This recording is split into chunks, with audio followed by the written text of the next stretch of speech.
Hello and assalamu alaikum everyone. Welcome to our iced coffee series. This is the first one for the Yeah. year 2023. Hope you all are fine. So for those of you joining us for the first time, iced coffee stands for Innovation, Creativity and Entrepreneurship Coffee. So this is a series we launched as a spin-off to our MedJack webinar series. And in our iced coffee series, we discuss topics that explore, or we talk about topics about lesser explored areas of life. Today with us, we have Dr. Hafeez Diwan, who is joining us all the way virtually from the States. Welcome, Dr. Hafeez. How are you doing? Good, good. Thank you. Thanks for the invitation. I appreciate it. Good to have you here. And with us, we have the moderator for today's session, Dr. Asad. Hi. Do I need Thank to you. formally introduce you? No, it's quite all right. So, without further ado, I'll get you people started. The topic for today's session is stupidity, creative stupidity. Being stupid creatively That's a or nice way of creative putting stupidity. it. Creative. Yeah, cause and effect. Doesn't matter whether one comes before the other. Stupidity and then creativity, or creativity first and then stupidity, or a combination thereof. But it's creative stupidity, and we'll get into the conversation further as to what comes first, perhaps. So thank you for joining us. And why don't you get us started? Yeah, sure. Why? And I do have a question. Oh, before we So get into it, yes, okay, sure. so this is a very interesting topic. Hmm. It's sort of different from the earlier topics that we discussed, which were Sufism, Taoism, philosophies. Why the pivot, or why the need for creative stupidity? Yeah, that's a great question. And just shortly prior to that, I think let me go ahead and talk a bit about Dr. Hafeez Diwan, right? Yes, Because I think this question is kind of linked into why is Hafeez our guest for today? Because the sessions that we had for iced coffee back in 2022 were all so I used to be I continued to be the speaker or the guest, and Marine would be the moderator. And for the first time ever, Hafeez, we have got a guest speaker for iced coffee, and so yes, you're privileged. You should be privileged. Should feel honored that you're here as our guest for iced coffee. So Hafeez is a professor and director of dermatopathology at Baylor College of Medicine. He's located in Houston, Texas. Hafeez is an AQ grad from the MBBS cohort of 1991. And so very interesting bio that Hafeez shared with us, and it's just a one-liner, but it's a really insightful. Hafeez considers himself to be a mindset strategist, trying to apply ways to make best use of mind, including meditation and loving, or trying to love obnoxious people. So that ties into the question, okay, why do we want to talk about stupidity or humor? So last year, Hafeez, the last topic that we had for iced coffee was about being childlike. And as a very important aspect of being childlike was strategically utilizing humor, and how kids are so open to being funny and being okay with funny comments, which to adults might be embarrassing, but kids, small kids particularly, will talk about all kinds of things, and they don't have those filters, and we find them and they really it's almost like it's their authentic self. So we were talking as part of our innovation fellowship curriculum as well, what humor is, what's the framework, why is it important, how does it work, and so on and so forth. And so when Hafeez was visiting Karachi a few months back, I think it was maybe about over a month back, and so Hafeez and CCIT had a fireside chat, and so Hafeez was talking to us about his book that he has published, which is called How to Love Obnoxious People.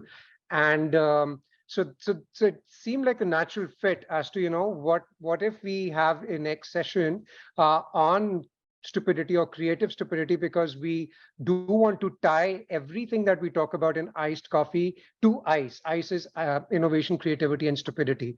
So natural organic link, and that's such a long-winded kind of answer.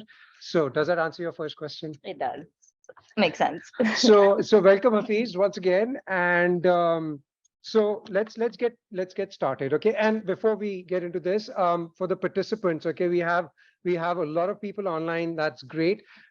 This is meant to be a very interactive session with Hafeez. I'll and Marina and I will be more in the backdrop and facilitating the conversation. So please go ahead, put questions and comments in the chat pod, and then we will be happy to interrupt or disrupt the conversation as much as we can, and then we can get Hafeez to address your comments and questions. And same goes for people who are sitting over here. Okay, so um, let's talk about the usefulness or potential usefulness or benefits of stupidity. Perhaps prior to that, Hafeez, what would you consider to be some synonyms or adjuncts, if I may, to stupidity? Because stupidity may mean different things to different people. How do you define stupidity? Well, of course, there's I think there's good stupid and then there's bad stupid. I mean, if we work, but actually that's not even true really, because we don't know whether it is good or bad when we start. So, anything which is off the beaten track, where we are doing stuff which seems absurd, like this loving obnoxious people, for example, right? That seems like an idiotic thing to do, but it was for me a life-saving move, or a mind-saving move. But the point, the stupidity is because from the frame of reference that you have, the usual frame of reference, it seems very stupid, because why would you? It's like I've never done it and I don't intend to. It's like if you were to have a dal and ice cream together. I mean, it would be seems kind of horrible actually, but who knows? I mean, I discovered this dish that they have in a Mexican restaurant.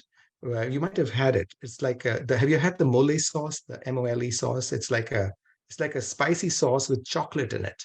And the first time I had it, I said, that sounds ridiculous. Why would anybody want to have a sauce that has chocolate in it? But it's actually very good, and so it's very tasty, and so it's like, you don't know what turns out to be good till you actually try it, so that is, I think. And then there's one more aspect to it. There's a very famous book. I like it. I don't know if it's famous, but it's a good book. It's a book called Wisdom of the Idiots by Idris Shah. Okay. And that book, it's called Wisdom of the Idiots, which because the idiots, according to Shah, are those people, and the book is specifically about Sufis, of course. So the book is about uh, people who appear to be idiots to the world around them, but who are not really idiots. They are more creative. They are more wise. They're actually wise, but they appear idiotic to people. So that's like kind of what I think is stupidity. That something which you try something with that childlike sort of thing that you mentioned. You just do it. I mean, I wonder how this would be. And then you do it, and then it might be something that works, that is useful, or it might not.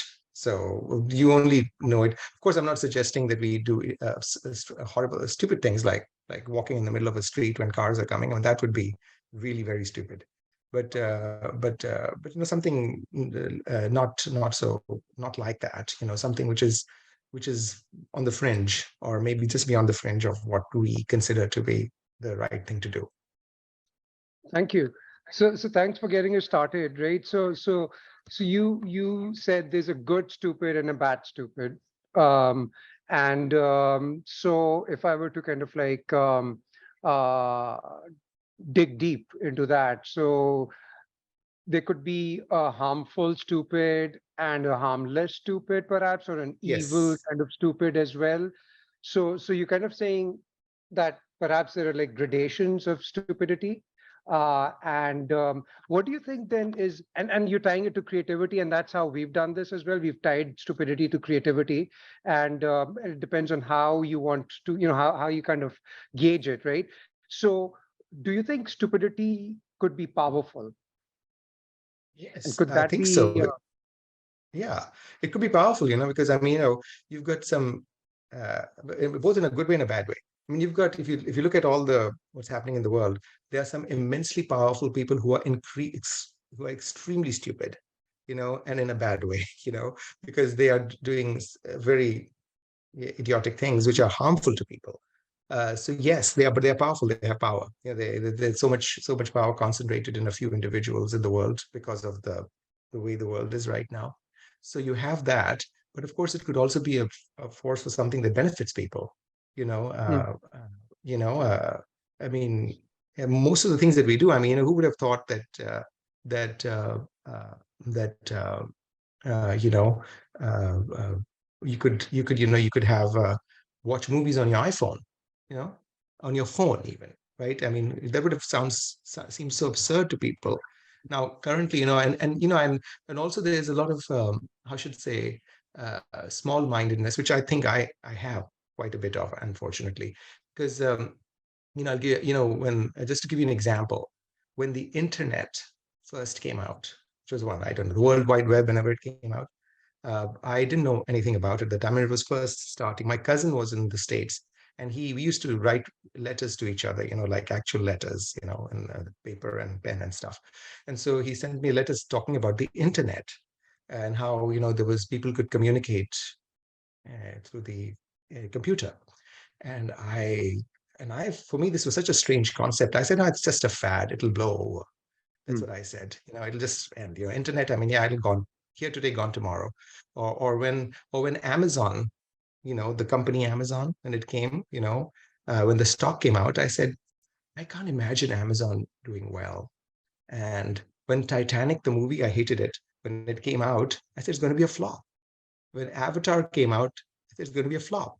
When the second Avatar came out, I said it's going to be a flop. So all of these were these people to me were doing things which seemed stupid, but which have benefited people. My current thought about something which I think is very stupid are self-driving cars. I think they're very stupid. Maybe I'll be proven wrong. I don't know. But I just can't imagine how you can have these cars and machines, controlling the things and running over little children and old people and cyclists, runners. You run, right? And I mean, it's to me it seems like a recipe for disaster. But I could be wrong, So this is what I mean. I think there's the stupidity which is harmful, and or the stupidity which is kind of harmless, and then the stupidity that's beneficial. But we just kind of don't know till we kind of step into it a little bit, and then find out. that's really fascinating. That's really interesting. So I'm thinking now that um, the stupidity meter, or the gauge, like what if we get Hafeez to evaluate different products or processes, and the stupider it is, the more likely that'll be a hit. It'll be a success. so Yeah. so so it could be taking things through Hafeez's ringer, right? So okay, Hafeez Zalsa is a thing that we've recently started, right? So people laugh about it as well, and I laugh about it at times. So it's a combination of Zumba and salsa. We've been doing this over here, and so what would you think of something like that? I hope that you think it's really stupid, because that means that it's probably going to be a success. I don't, unfortunately, because I mean, it's like, I mean, you're kind of letting go and stuff, I mean, it seems nicely silly to me, and so I don't think Nicely it's silly, like but it is silly, right? You did call it's it silly. silly. I Okay, did fine. call it silly. But it is nice in a nice way. I actually like it. I like I mean, it's like it's got something to it, and so It's good. It's good stupid then, right? I think so. I think so. Yeah. Yes. Okay. Yeah. Yeah. Yeah. I'm kind of like for putting words in your mouth, because it's almost if like Hafiz bolega iska matlab hai ki success hogi Yeah, iski. yeah. Predicting People, future. friends have actually, Predictive modeling. yeah, some people have told me, tell us which stock you hate so we can buy it. So that, because I'm so wrong so much of the time. So tell me, other than good stupid, bad stupid, what do you think about like differentiating between acting stupid or truly being stupid? At times, certain scenarios, certain situations, um, I think it's you know, a person knows that he or she is being stupid on purpose because that's how they feel that they're going to deal with that situation. Um, Mhm. in other scenarios, the onlooker knows that this person definitely is stupid. So he or she is not acting stupid; they are stupid, right? So, do you know the? Do you do that kind of like a You differentiation? know, I think there is. I think so. First and foremost, something strikes you and it turns out to be stupid, but you try it out because you don't know at that point in Hmm. time. So you're really being stupid. On the other hand, if there's I have actually gotten out of awkward conversations and situations by just, you know, uh, not understanding the question or the conversation or just talking about something else altogether. Because you can have that, right? Sometimes the person is saying something which you really don't want to discuss for whatever reason, because it's just a topic where you just want to get out of. So you talk about elephants, or you talk about something else, or you talk about this. Yeah, I think I think there's a fire engine outside. But whatever, it's just something totally random. Hmm. Which might seem absurd to the person who is there, but I think you're doing it to kind of deflect. The other thing is, I think um, uh, uh, just playing. It's kind of like playing possum. You know how possums, or opossums. I think there are two spellings of this name, right? Of this animal. The animal, when it encounters situations which are scary, it freezes. Like it looks like it's dead, hoping that whatever it is will leave it alone. If it's a dead possum, who cares, right? So, Hmm. and it goes into some kind of a. I'm not a biologist. I mean, I'm not a zoologist. I mean, so it goes into sort of a catatonic sort of state where it's like that. It's just like dead. So analogous to that, but not to that extreme. It's like playing dumb a little bit at times when you don't want to, uh, in a social situation, I suppose, or in a situation or even in a situation where there's something that is an ask for you that is a difficult or not, that you think is not a good ask. Let's say let's do X, and you think X is it's not a wise move to do X, right? Then you could misunderstand that instruction. I have a friend, a very good friend, who is in a position, who's in a very high position in a department, another organization, another institution, and he's a chair actually. So he tells me that he often gets these emails from administration that we must do this, and do this and do X, and this form must be filled out, and this thing must not happen, etc. So he told me that his go-to response for those things which he thinks are not very helpful is to say yes, absolutely, but then he goes ahead and does exactly what he wants to do. So which would seem like, it's like, well, but he emailed me, he said, don't do this, but now he's doing the exact thing which he said he would not do, but he's doing it. So I think that is sort of acting stupid, but it's but it is I mean, well, of course there's the malicious kind of acting stupid as well, of course, right? For example, you have a situation where a purpose is being mean, okay, on Hmm. purpose. Freud, Sigmund Freud, I think it was him, he did a whole analysis of sarcasm, and how sarcasm is basically designed to inflict a blow on the person you're being sarcastic to. So, if you're in a situation and you're being sarcastic to your mom, or you're sarcastic to your friends, or sarcastic to your wife, or sarcastic to your husband, or sarcastic to your, loved ones, or whatever, or sarcastic to somebody in your setting, or, you're being sarcastic, you're actually jabbing at this person. That's sort of, and, if that's being done with a mean intent, Hmm. so there's meanness. So, I mean, that is, you could be acting stupid and just to annoy somebody. Well, I think that I don't think is a good idea.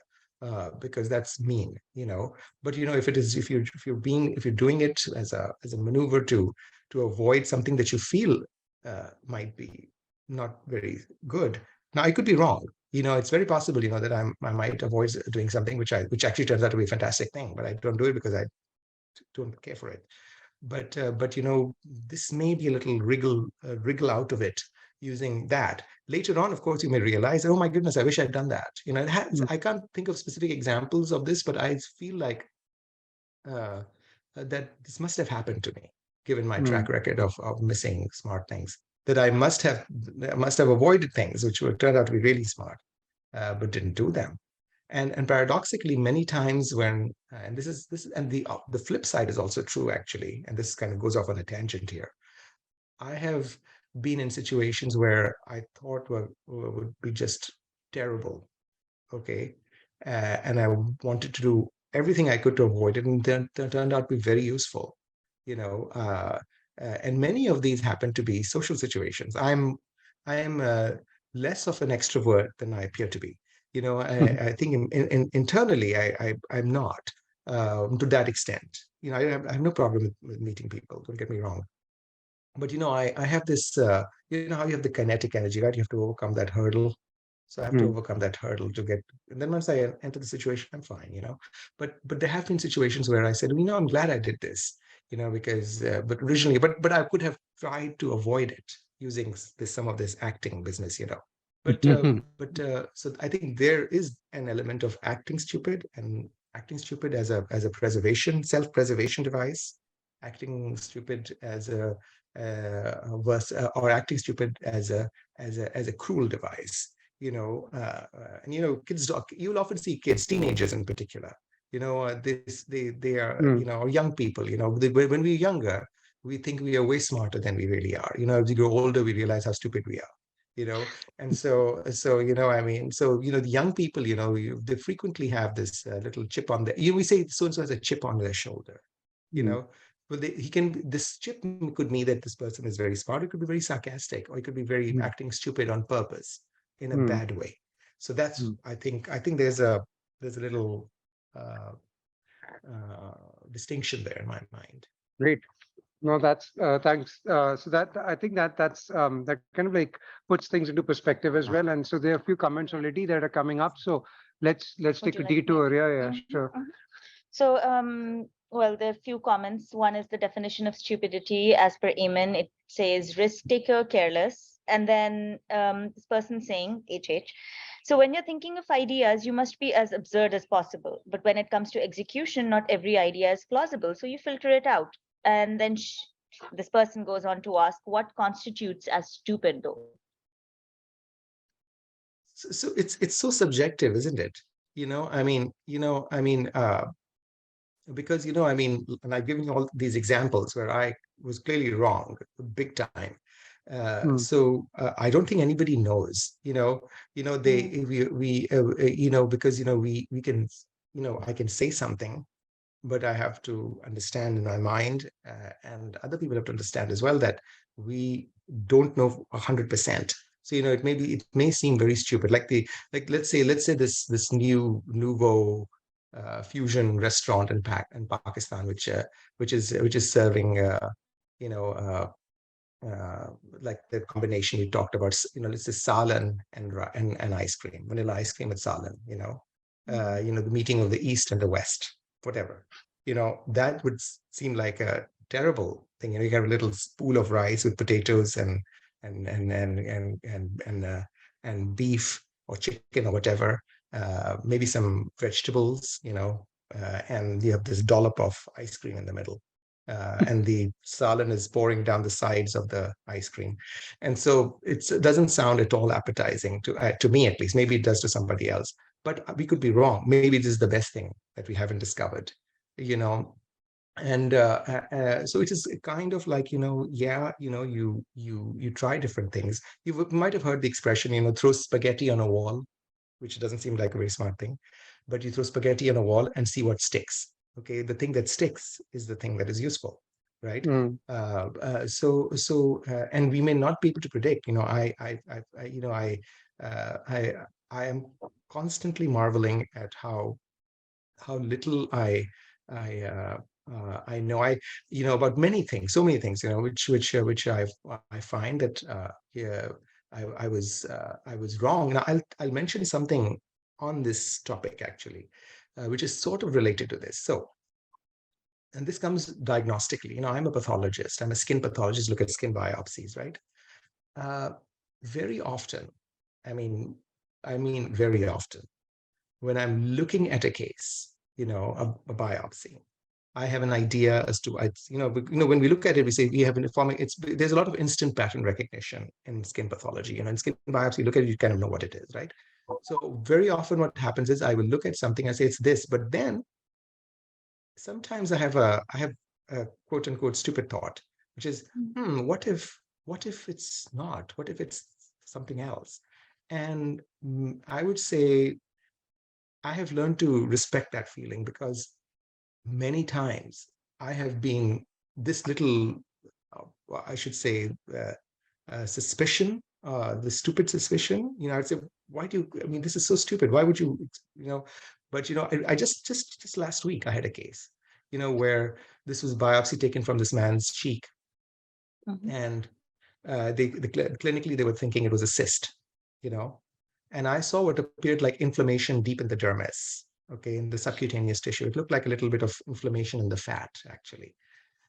And something about it didn't seem right to me. I said, you know, let's, and I even felt, am I just going off on a tangent here? But I said, no, let's do investigate it further. And it turned out to be metastatic cancer, which looked like inflammation. Okay, and so I think that what we are thinking is stupid at times.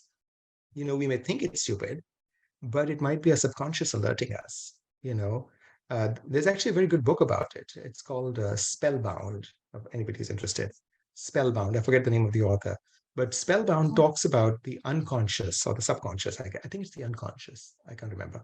But anyway, whatever it is, it's the part that is not visible to us. So it somehow it can alert us in ways which to the conscious mind, I suppose, would appear stupid. You know, Mm. Many times I'm going so there's no way to answer which is what is really stupid. I mean, one man's stupid is another man's self-driving car, and so it's like, I mean, who knows? I have no idea. Maybe self-driving cars are fantastic. Maybe they will reduce the number of accidents. I don't think so, but maybe they will. Who knows? Great. Do we have more? We do. So, the same person saying, so cultural, societal factors shape our understanding of what is considered stupid behavior.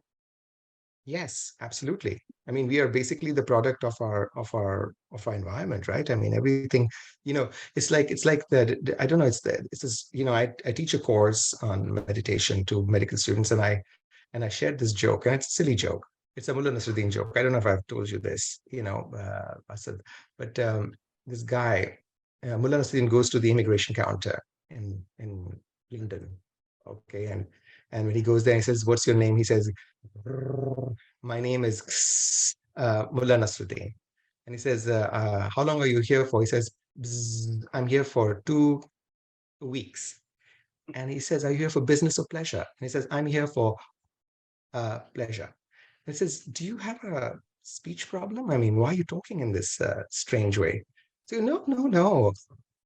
I just learned English by radio.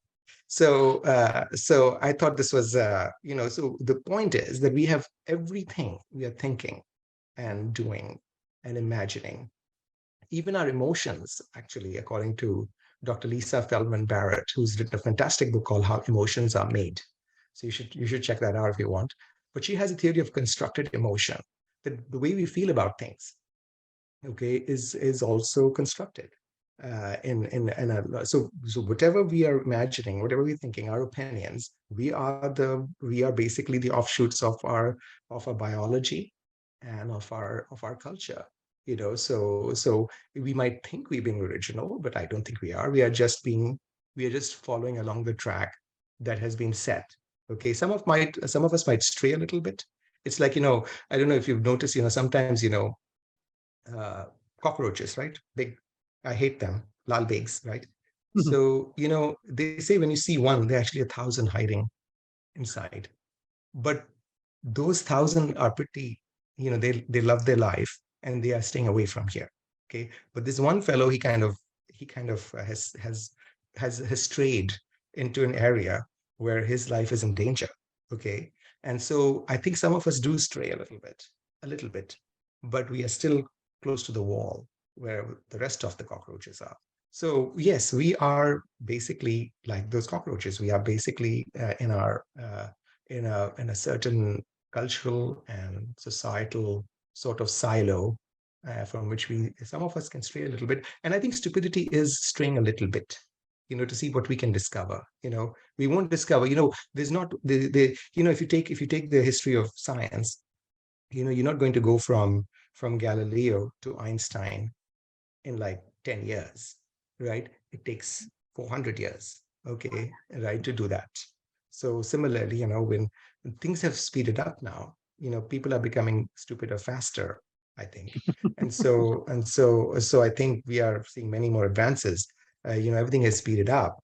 But really, I think yes. So that is a very correct statement that we are really the product of our societies and our cultures and our biologies, I suppose. So I just wanted to get this point because you mentioned Mullah Nasruddin, right? And that was one of the follow-up points as well, that in Sufism, teaching stories or impact learning happens through these kinds of stories. And Mullah Nasruddin is a very lovable, favorite kind of a character, and other philosophies or other viewpoints, if I may, or cultures have their own versions of Mullah Nasruddin, right?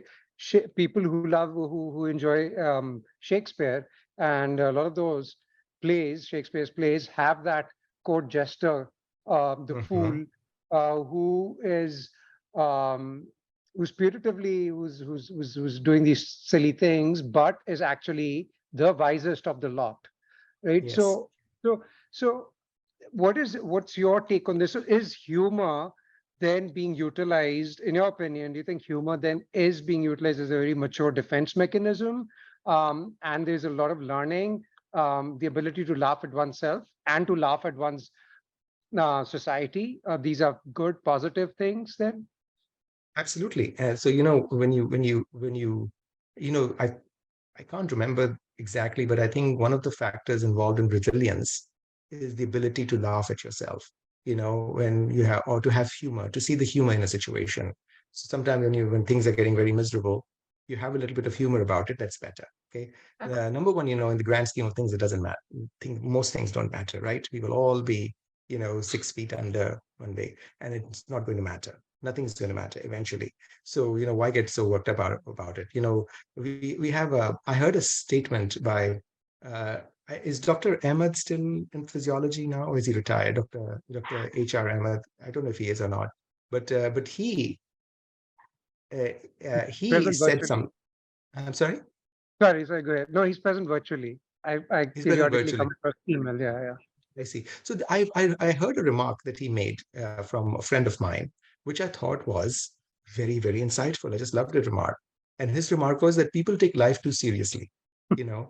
And I thought this was excellent. Anytime you feel so full of yourself and you feel like, things are getting too much, well, no. I mean, it seems like it. And it may seem like it, really seem like it when something terrible happens, yes.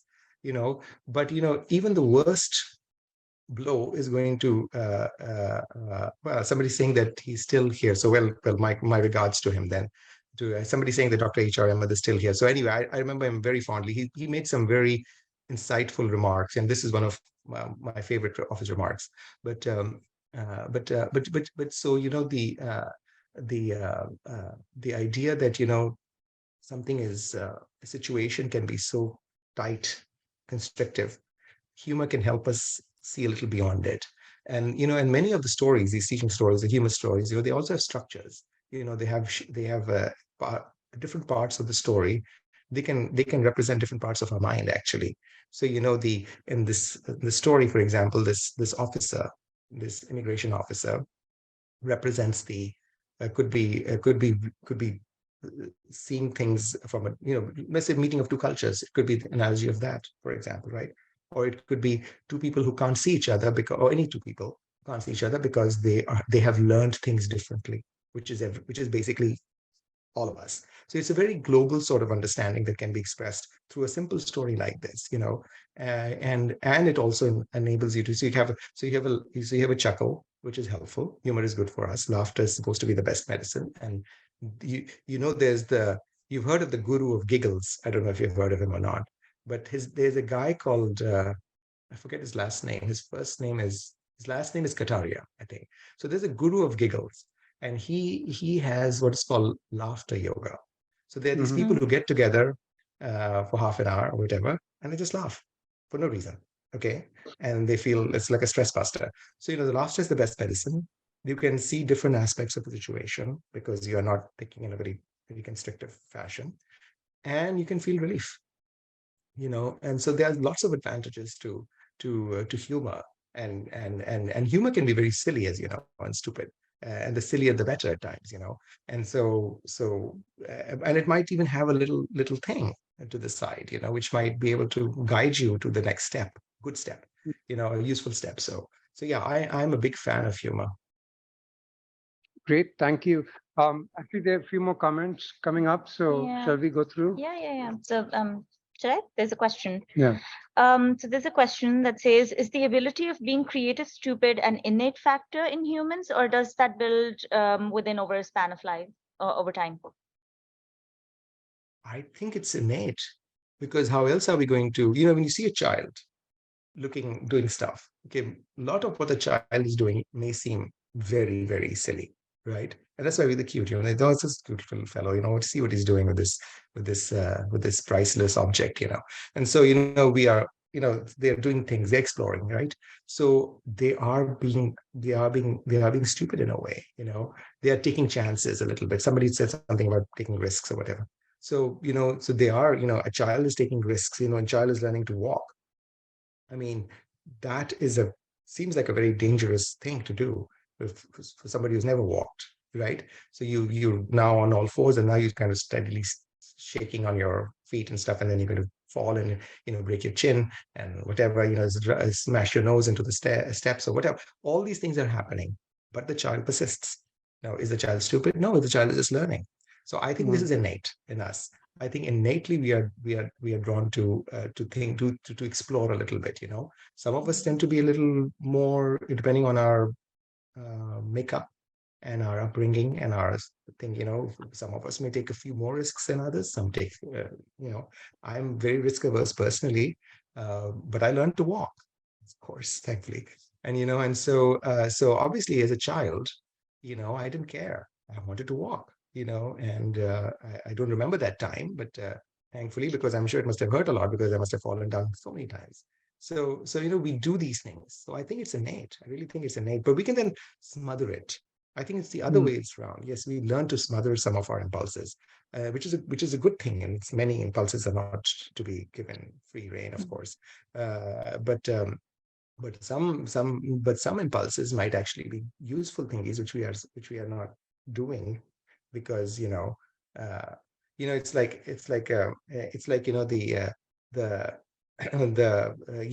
for whatever reason, there's another story, and I can't remember the full story, but anyway, it's the point was that this guy, he comes across a treasure, okay, and he doesn't get it, because so he's going on this road, okay, and there's a treasure there which he will see if he continues to walk.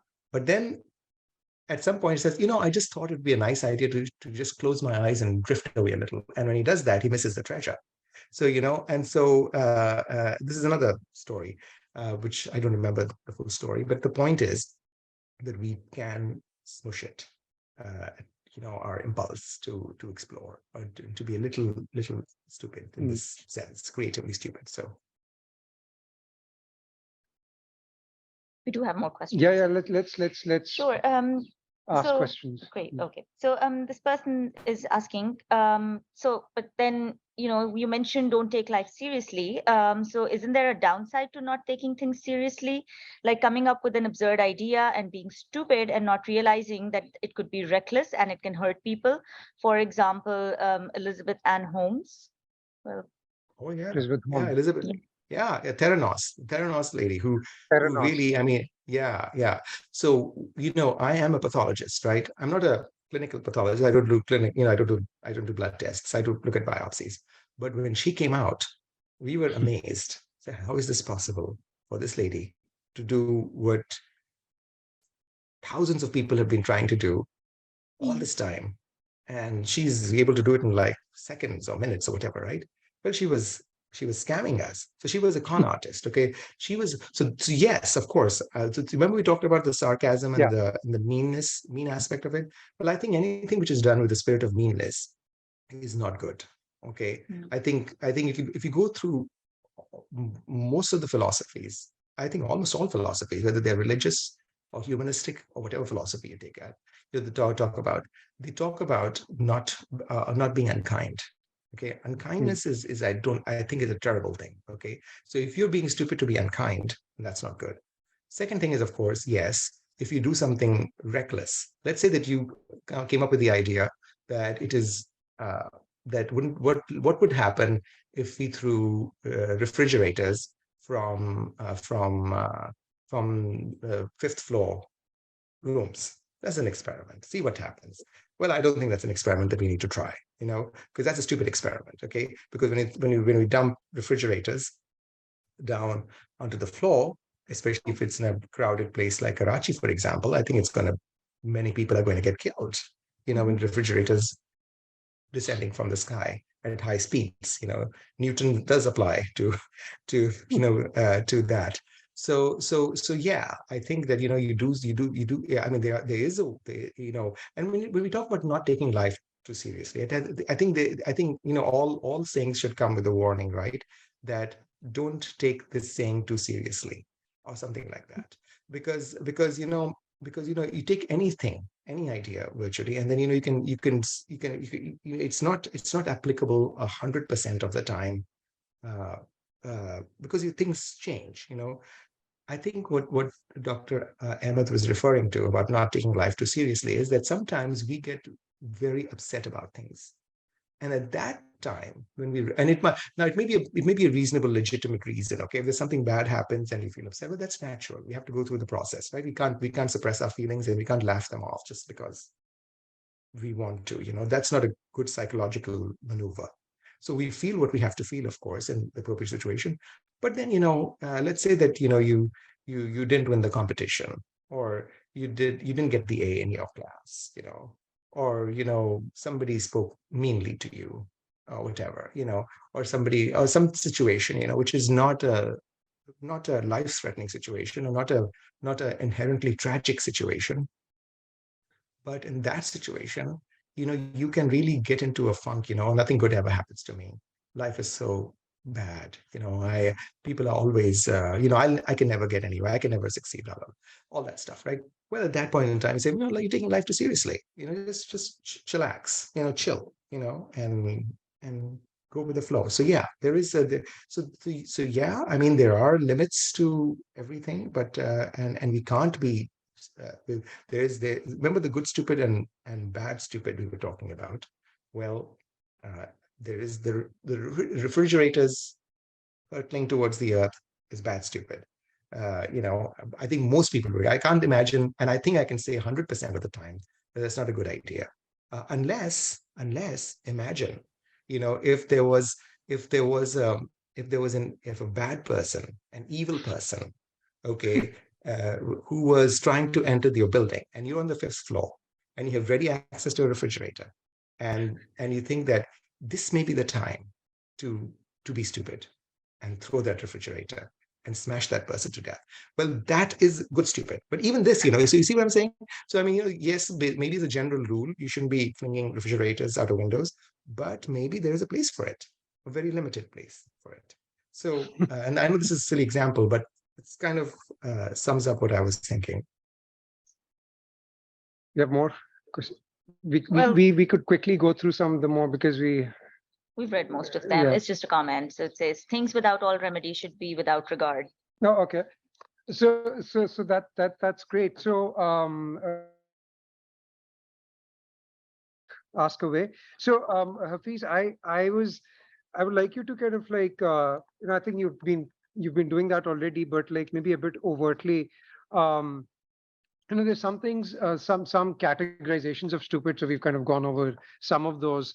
Um, there's also like this aspect of like not being a novice versus being specialized, Mhm. kind of zooming in versus zooming out, and that at times could be looked at through a stupidity lens as well, Uh, right? the, Depending on yeah.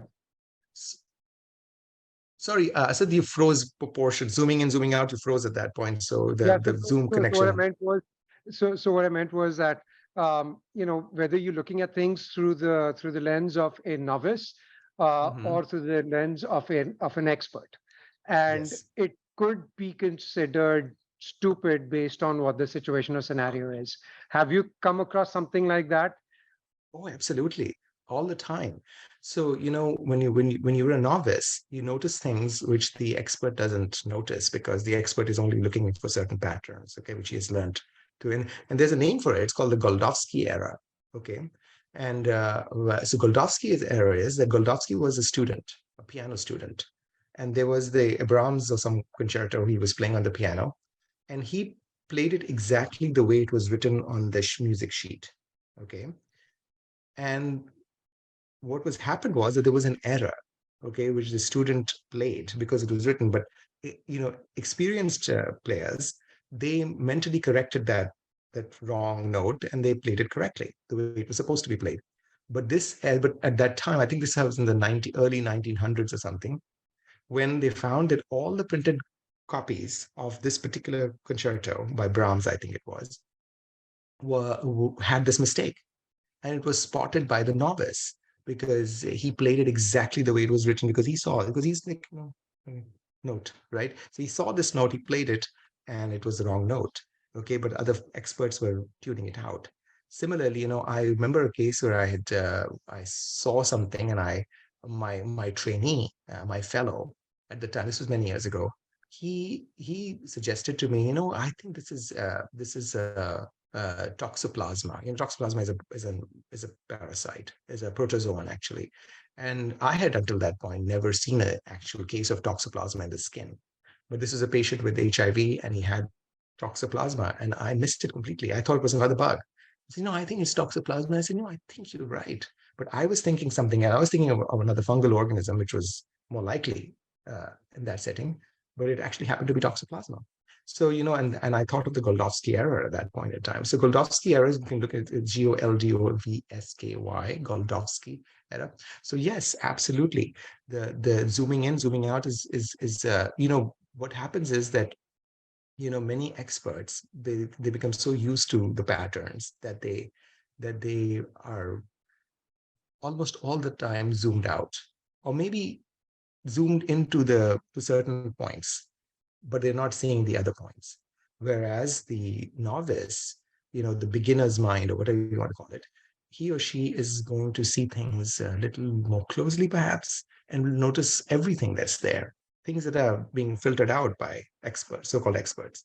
So, and we do that all the time. We filter out many things in life. When you're driving, you know, many of the times you're not even noticing what's on the road because you're an autopilot. You know the route, you're doing it, what you're doing every single day, which is why when you change the route, you may have a better time because you are not, depending on the traffic. But you may notice things more because now you are in a different surrounding. Okay, so changing the thing. So yes, absolutely, this is a real issue, that the novice might know things which we don't. Thanks for clarifying that. So, I mean, that's also kind of like a message for innovators and entrepreneurs out there, because we want to link this back to innovation, creativity, and entrepreneurship. That I didn't know that it was called the Gold, Topskis. Goldowski error, but yes, but there is an issue when you are zooming in too much, and quote unquote you're putting on the expert's hat, and you tend to ignore things, or you tend to just kind of miss out things because you um, the assumption is that you know everything and you're an expert. And so when you zoom out and you kind of, I think that's also like kind of tied into being like tied into humility as well, because you're like, okay, we will go into a situation, if you want to have problem solving as a creative approach to complex problem solving or design thinking. So the recommendation is to kind of simplify your mind. So kind of get into things as a simpleton or simple-minded person versus a very strategic kind of strategist, kind of, an expert-oriented person. Am I making sense, Hafiz? Yeah, So I think you're right. so. Yeah, absolutely, absolutely. I think those are all excellent points, and they kind of relate to this whole discussion that we've been having. Yeah. And so and I think the other thing was about being childlike, right? So kids are supposed, like, so pagal bacha or देखो time अपना जाया कर रहा है और पागल हरकतें कर रहा है और so when people make those comments about kids or being childlike and waste of time or being simple-minded, waste of time or being too much of a novice, I think that's a good situation for the person who is interested in implementing some things, right? Because then um, you don't get dinged by people around you as well.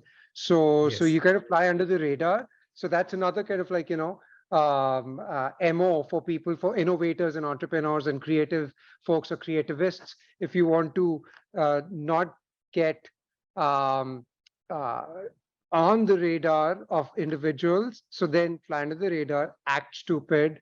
You don't Hmm. you're not really that stupid, but you act stupid and then quietly do your work as well. So Yes. this has been written about, so it's not something I'm just kind of creating de novo, but this has been written about and it's Hmm. evidence based and it's published, it's out there as well. So they don't call it stupidity, but they call it like being kind of zooming out and being simple in your approach. So i Hmm. i i connect it with quote unquote stupidity or um, being more novice oriented versus being too much of an expert and being childlike and so on and so forth. Hmm. I completely agree. And if you look at if you look at what Einstein did, for example, a lot of his stuff was, he was just thinking like a child. He didn't learn to speak till he was 4 years old, and his parents were worried about him, and they thought that he was going to be, never make it. His teachers thought he was a fool, you know, but it's because he was seeing things like you're saying over here, and so I think, yeah, I think, this particular this is a great. And nobody gave him much mind, at that time. He was just the silly kid, but then he was Einstein, and and we see what he ended up with, what he gave us, to the world, and so much, so many of these great innovators, they have done things which seem fantastic to us, but and they did, like Edison, for example, he tried all those thousands of bulbs, right, and none of them worked, and then something did, right? Or or the way, if you look through the whole history of physics, physics is fascinating for this, people doing things which seem very silly, or really, why are you doing this kind of thing, but then the end result is what we have, you know with us right now, uh, things happening by chance, discovering things, etc., etc. So all of these things happen. The innovation happens when you are willing to suspend your critical faculty, as in, your critiquing faculty, I would say, not critical, your critiquing faculty a little bit, so. That's a great point, actually. So and I'm reminded of like suspending judgment. I think a lot of times we just start judging ourselves, right? कि ये पागल, Mhm. stupid चीजें कर रहे हो, तो like, and then you kind of like stop doing things. But I think so. What I'm learning from you, Hafiz, is that um, if you like, so you were mentioning that inner voice that at times uh, promotes quote unquote stupidity. At times the inner voice actually does the opposite. And so I don't know whether that's the inner voice or is it just like Mhm. overthinking. And then but the further along you go on the spectrum, I think you kind of just do things, you Mhm. implement, you keep implementing, and then you learn from it. Every iteration, whether it's successful or unsuccessful, becomes immaterial because each iterative cycle in innovation and entrepreneurship is an ability to learn, and then you improve. So no matter whether you think it's stupid or not stupid, or others think it's stupid, doesn't really matter, as long as you kind of like moving ahead. I agree, 100%. Absolutely, yeah. So do we have any other questions or comments? No. Not yet. Okay, so we're coming towards an end of the hour, top the hours, but do you have? Oh, we do have Oh, a question. we have a question from the audience. Okay. Um,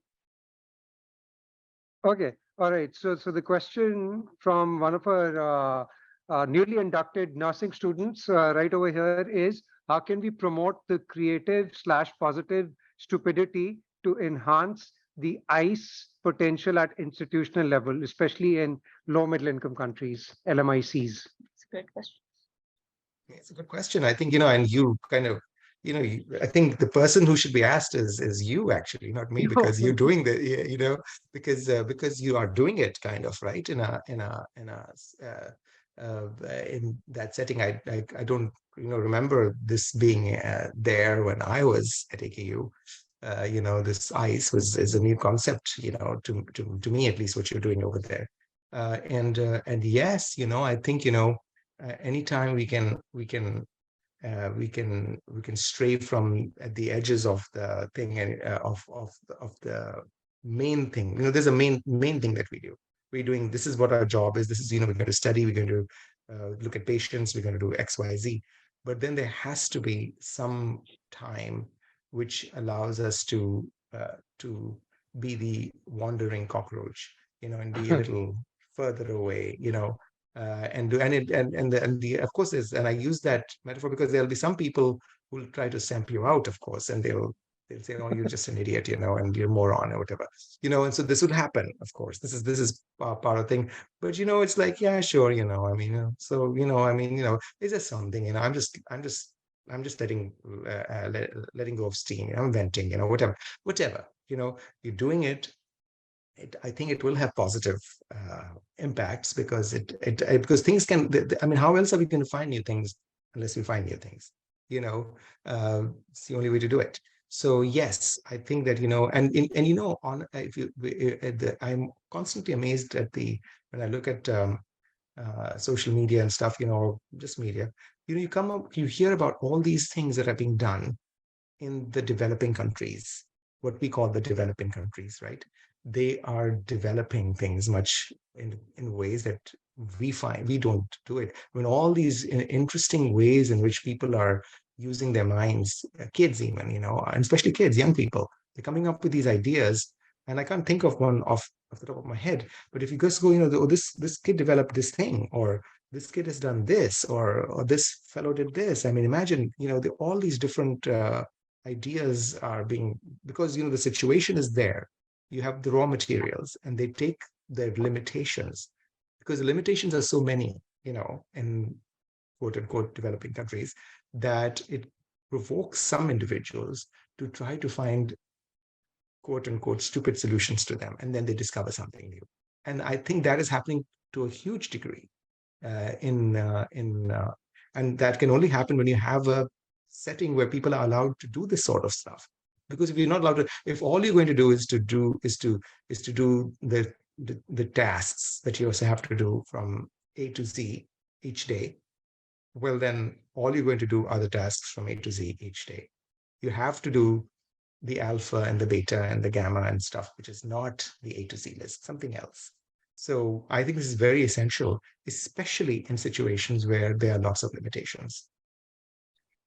Does that answer your question?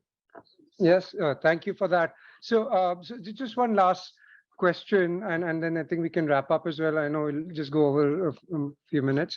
But so Hafeez, you've written this book, How to Love, or How to Fall in Love with Obnoxious People. How to love.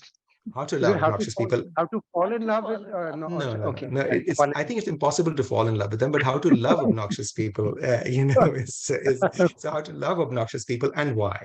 That's what I'm Okay. thinking. Yeah. So would you care to tell the audience what was the name, the original name that Oh, I you wish came up with?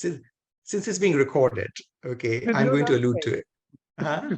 Yeah, You want me to actually say it in Yeah, this yeah, of course. I mean, it's like a mature adult audience over here. It's fine. I fine, mean, it's fine. So the name which I rejected, and I do not like to use that word ordinarily. The original word was how to love assholes and why.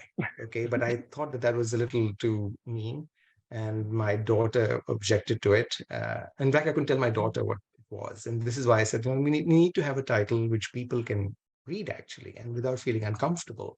I hate watching those movies and stuff, which are I'm a little prudish, I'll be honest. So I don't like watching stuff that is too much on the screen, And so that's why I changed it to how to love obnoxious people and why, because I think that was the original title, which I don't like use, but I used it since you asked me. thank But I you. don't No, no. I don't approve of it, and so. So, and how far along are you in that journey? Are you have you been able to Yeah, I think love so. I mean, obnoxious? I think so. I mean, in the sense that I think that this whole business about loving obnoxious people has been an eye opener for me, you know, because it has really helped me, because if you have an obnoxious person and your go-to move is to hate this person and to try to get back at this person, well, then that is going to not be very good for you inside or outside. Instead, if you approach the situation, so and so is an obnoxious person. Now, how do I go about loving this person? Then you are already being a little stupid and being a little outside string. I'd say again, you're the wandering cockroach. You're wandering away from the uh, main path. So Great. Thank you so much. I think my take home is going to be the wandering cockroach. And so whatever makes you the wandering cockroach, that's a good thing. And so yeah, yeah. that's a good thing. And I'm done. Marine, over to Marine. Thank you. No, I think that's a great take home message. Anything else that you'd like to add as a take No, home I just message? No, I think this is it. I think it's a very great thing that you guys are doing. Honestly, I think this is, like I said, this is not the AKU I remember, and so you have done something very very unusual and nice and good, and it'll spark many ideas, I hope. And I appreciate it, and I'm honored that you invited me and asked me to take part in this, and talk to you guys and see what different ideas that people mentioned. They were all very useful ideas. So thank you. I really wanted to be thank you, appreciation.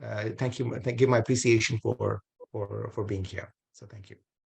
Pleasure. Thank you so Thank much. you. Have a great day ahead. Have a great day, and Thank you. thank you Thank you, everyone everyone. for joining us.